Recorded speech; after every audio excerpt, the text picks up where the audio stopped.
Baca betul-betul apa is written. Anwar says up to the Pardons Board to decide on the proposal for house arrest. Baca pula apa Latifah kata, Koya kata. There is no such proviso in the constitution.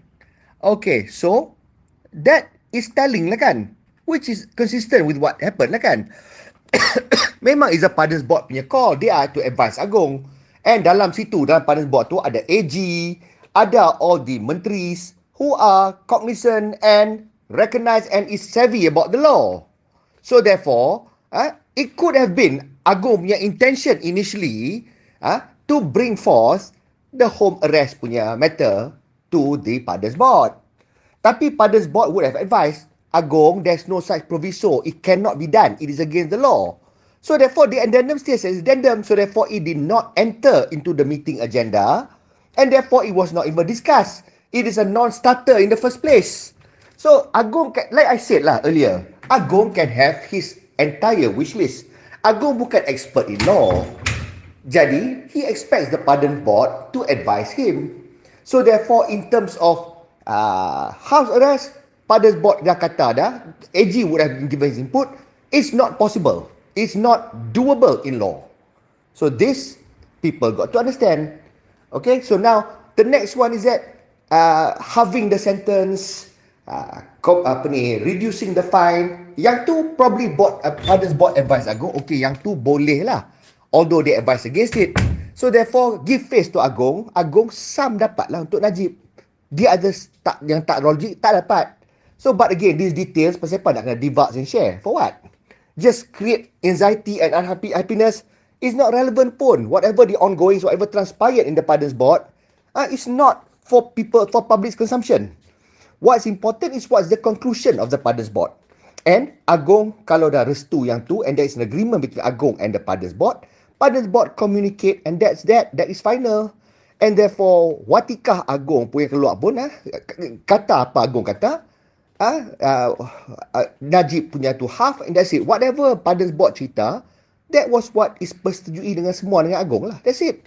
So, apa yang extra, what Agong had in mind earlier and whatnot, these are not relevant or the subject matter of what Najib got. Okay? It can very well be the intention. Agong even wanted him to be free completely. Tak kisahlah. Tapi that is not what was deliberated, and that was not what was decided. Agong can want all kinds of things. But the law doesn't belong to the Agong. Understand this. And Agong exercise whatever his right is as a constitutional monarch. He's got to follow the constitution, and he's got to follow the advice of the Pardons Board. And whatever decision he makes has got to go through the Pardons Board. So that is that. Agong tak ada powers beyond that. And we cannot impute anything beyond whatever Agong nak earlier. Agong can have whatever addendum he wants. But that addendum doesn't automatically mean, whatever Agong wants, Pardons Board kena ikut. No, that's not the case. Agong must act in accordance with the advice of the Pardons Board.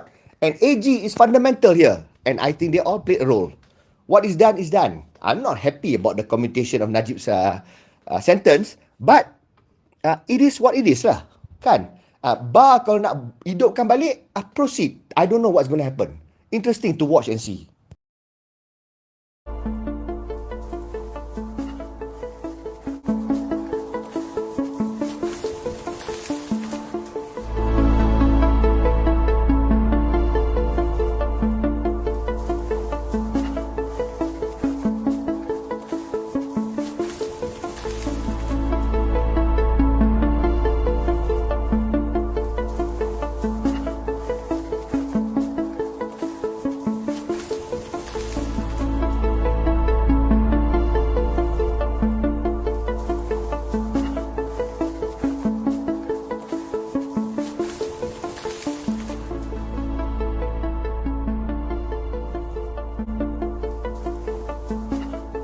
Write your opinion in the comments, like the video, subscribe to the channel, and click the bell icon to be notified of our new videos.